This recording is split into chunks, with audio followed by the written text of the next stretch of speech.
you. Thank you. Thank you and welcome. My name is Bill Crawford, and here today we're going to talk about conflict, resolving conflict, dealing with conflict, moving from chaos to calm.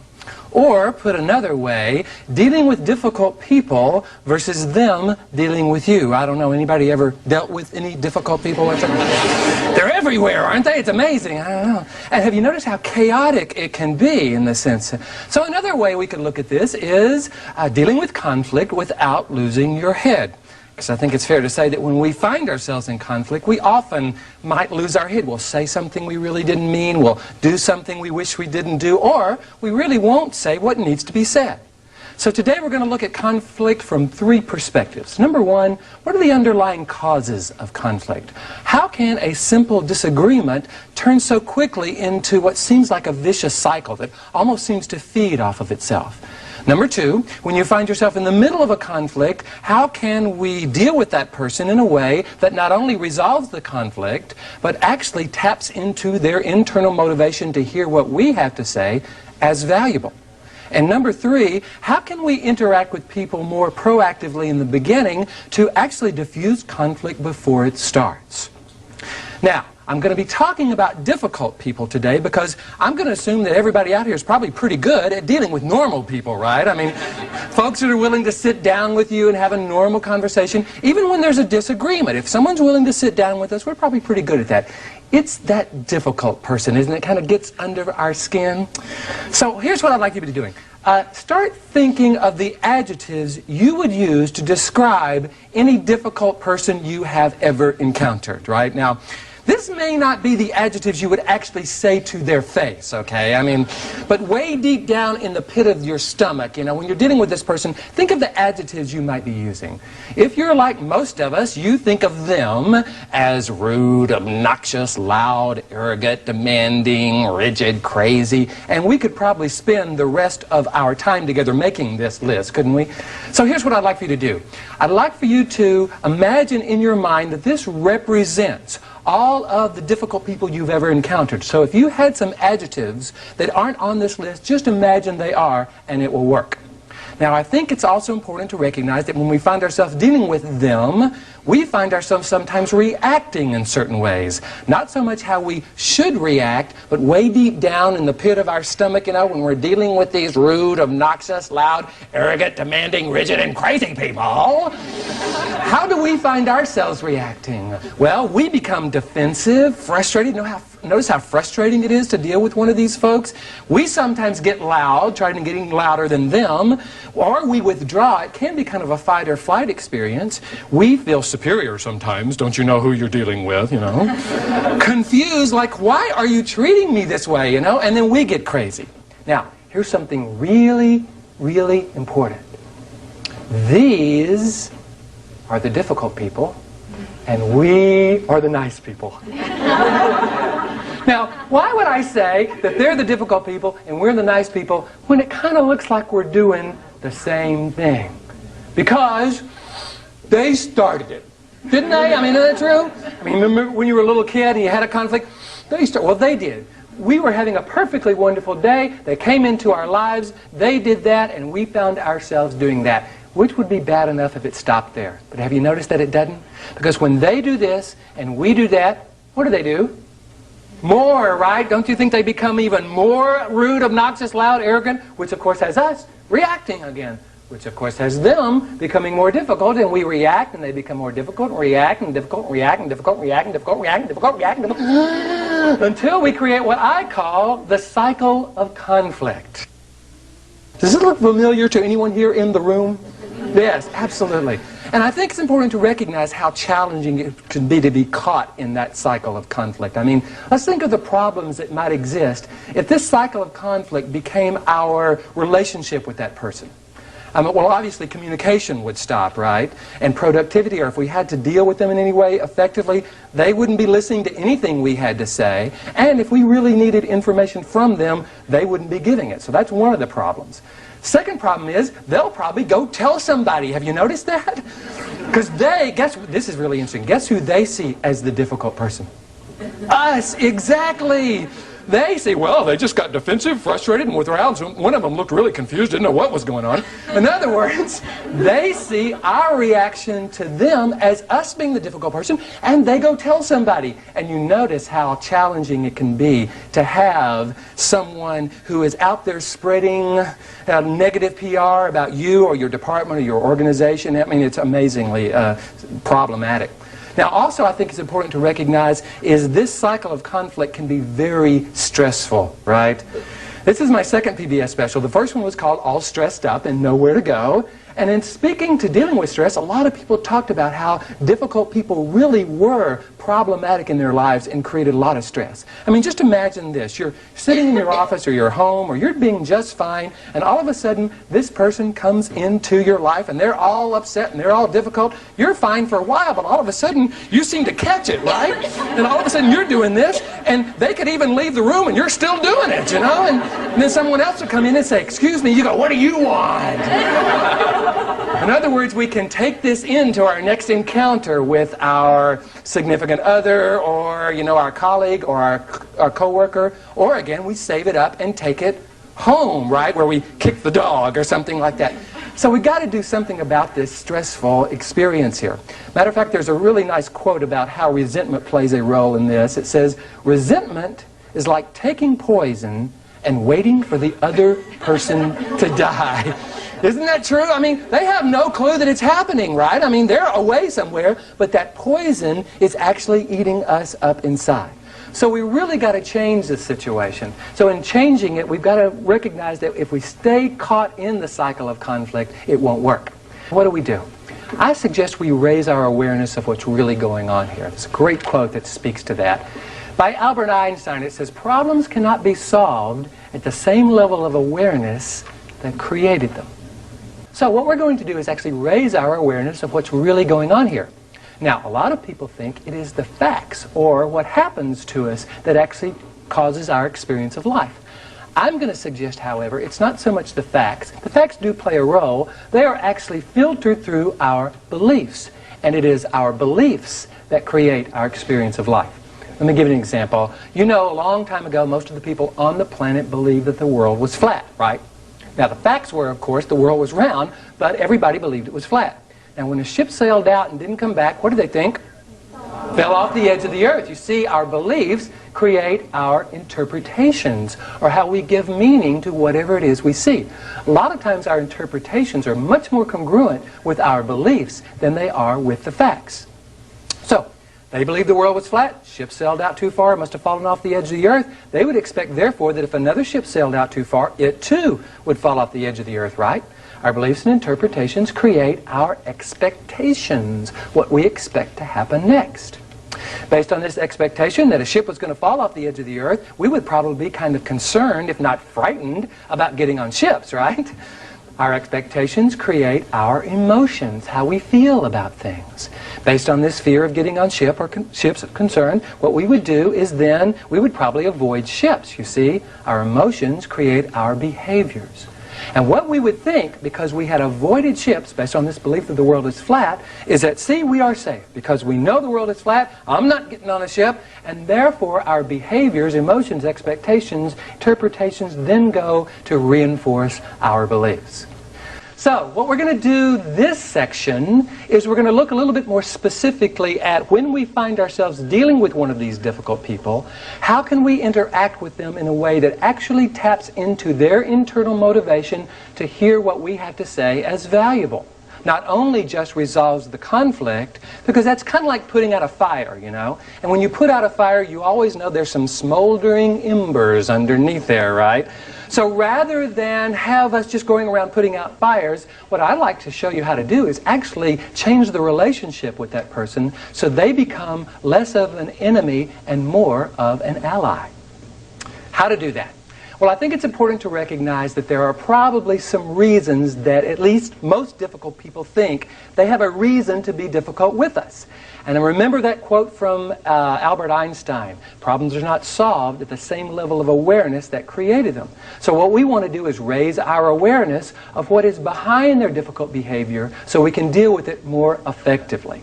I also think it's really important that we get really clear what we're going for. What's our goal here? And I think it's important to recognize that what we want to do for the most part is communicate with people. We want them to hear what we have to say. We want them to give us the information we need. I'm going to suggest that in order for communication to go forward, two forces must be present, an active and a receptive. Now notice I didn't say active and passive, I said active and receptive. The reason I make that distinction is a lot of us grow up seeing the active perspective as the most powerful one. I mean, just think of being a kid. When your parents were talking to you, for the most part, they were being active, right? And you were supposed to be at least somewhat receptive. So what I think is important to recognize is we have to be careful about going immediately to that active perspective. For instance, let me ask you the question. What do you think these people are going to be, more active or receptive? Active, exactly. They're going to be actively resistant. So if we're active right back, here's what we create, that cycle of conflict. Now let me demonstrate to you how the receptive perspective or the receptive position can be valuable and powerful even. I'm going to ask a friend of mine to come up. Steve Butler. Let's give Steve a hand. Thank you, Steve. Welcome. I've asked Steve to come up and help me demonstrate this. Steve, what I'd like for you to do is hit my hand and say, Bill, you're wrong. Bill, you're wrong. All right. Now, in our culture, when someone hits you, especially if it's a guy, what are you supposed to do? Hit him back. So I'd go, no, Steve, you're wrong. And you'd go, no, I think you're wrong. Oh, I know you're wrong. No, I'm sorry, you're wrong. No, you're wrong. So you're wrong. We have just created the cycle of conflict. Have you noticed the more I escalate, the more he escalates? And here we go. Now, I say in our culture, when someone hits you, you're supposed to hit them back. In other cultures, that's not the same thing. ولا تستوي الحسنة ولا السيئة ادفع بالتي هي أحسن فإذا الذي بينك وبينه عداوة كأنه ولي حميم وما يلقاها إلا الذين صبروا وما يلقاها إلا ذو حظ عظيم وإما ينزغنك من الشيطان نزغ فاستعذ بالله إنه هو السميع العليم. We want them to cooperate with us more, but they're being actively resistant. What do? Try that again. Bill, you're wrong. Bill, you're wrong. Now look, he's already moving in this direction. It took very little energy for me to take him, moving him in this direction, and turn the conversation around. Now, here's what I did do, and here's what I didn't do. I didn't take him and throw him across the room, right? I mean, he would have gotten angry. And I didn't even drag him across the room. He was already moving in this direction. I just basically went in the direction he was going and then began to take control of the situation and turn the situation around. Now, here's something really, really important. You can't do this manipulatively, right? Like, now I know how to wrap these difficult people around my finger. I'll get them. Because if a difficult person thinks you're manipulating them, they will resist you, right? They have to believe that you're going in their direction in a way that actually honors what they have to say. And that is really important. Try that again. Bill, you're wrong. Bill, you're wrong. All right, he's already going in this direction. Now you give them something they want. Steve, would you like to sit down? Yes, very much. Let's give Steve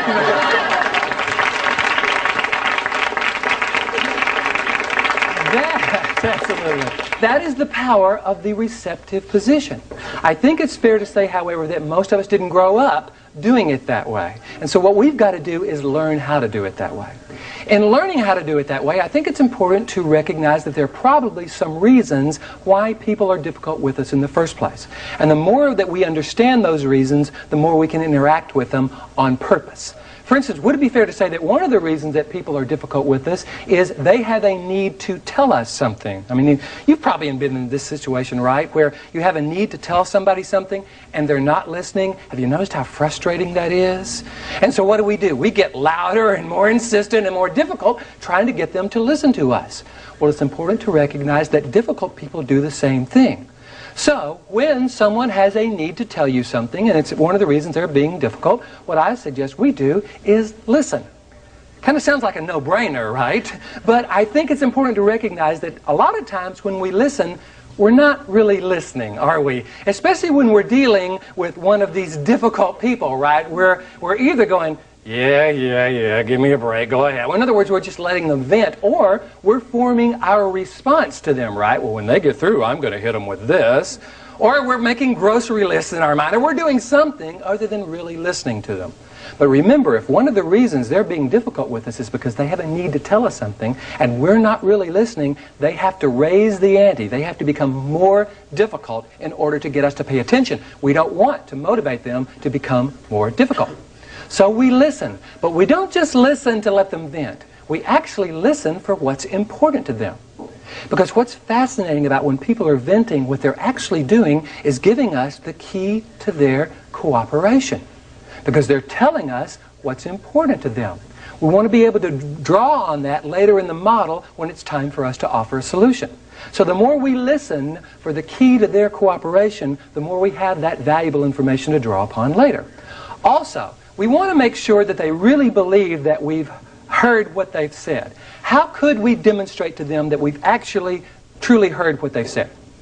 Paraphrase it back, yes. Now, it's important that we paraphrase it versus just repeat it back word for word, because it has almost become a cliche in our society. In other words, if someone comes up to you and says, I'm really feeling frustrated and angry, and you say, I hear you're feeling frustrated and angry. They'll slap you, right? I mean, they don't care about that. That just says, I heard what you said, but it doesn't say I really understood what you said. What you want to do is paraphrase back, because when you paraphrase, you tell them what you understood them to say. Let me make sure I got this right. Here's what I heard you say, or here's what I understood you to say. Then you say it, then you ask, did I get it right? Because whether they say yes or no, it's really valuable information. If they say yes, you know, they now know that they've heard you and you've heard them. And that's now a valuable step in moving forward. If they say no, it means you've missed something. And you want to make sure not to miss something, because remember, that is the key to their cooperation. Now, would it be fair to say that another reason people are difficult with us is because sometimes they're afraid that we don't understand the seriousness of their problem. And most people believe that this problem is serious and they have a right to be upset, right? Fair to say? That's why when we tell them to calm down again, they don't say, thank you for sharing. They get more upset because they hear our telling them to calm down as us implying that we don't see their problem as a serious one. So here's where I'm going to encourage you to empathize. Now, I know this sounds like psychobabble, so hold on for a moment. When I say empathize, what I just really mean is you might say something like, you know, I can understand how you'd be upset by this. That lets them know that you understand the seriousness of their problem. It doesn't mean that you necessarily agree with them. And that's important, because a lot of us have that confused. A lot of us say, well, I can't say that I can understand because I don't agree. Well, it's important to make a distinction between understanding what someone says and agreeing with it. A lot of times you won't necessarily agree with their position, but you can understand how they'd be upset. The challenge is to empathize with them so they no longer need to defend their right to be upset or need to defend the seriousness of their problem. Okay. Another reason that people are difficult with us sometimes is they don't believe that we really value their input and their ideas. And they're saying, hey, well, if you don't care what I think, why should I care what you think, right? Here is where you ask them. You basically say, what are your ideas for solving this? And would you be willing to work with me? This does two things. Number one, it begins to move the cycle of conflict into the present and into the problem-solving stage. Remember, most conflicts are often about who said what in the past, who did what. That, by the way, is an unwinnable argument. They will remember it one way, you will remember it another way. So when you can say, what are your ideas about solving this, you begin to have them generate solutions. Plus, you learn more about their key, because in their solutions, they're going to tell you what's important to them. Plus, you begin to move the whole experience into the problem-solving stage. So let's look at what we've done so far. So far, we have dealt with them by listening, empathizing, and asking. All receptive skills. That's that when I was leading Steve across the stage here, I was taking that receptive position, but in the meantime, I was learning more about the situation so that I can then move into the active stage. It is important that you do move into the active stage, because if all you do is listen, empathize, and ask, they'll think you're not going to address the problem, right? So you do move into the problem-solving stage. However, I think it's important to recognize that sometimes they have some fear about that. For instance, they may be afraid that either we're not going to address the problem, or that if we win, they lose. or if we create the solution, somehow they will not be represented in it.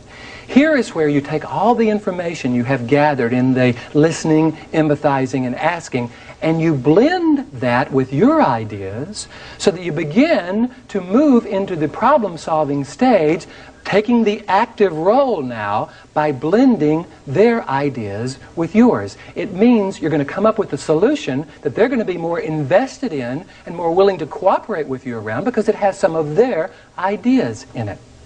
Okay, let's look and see what we've done so far. Listening, empathizing, asking, and problem solving. The fourth thing we do is problem solving.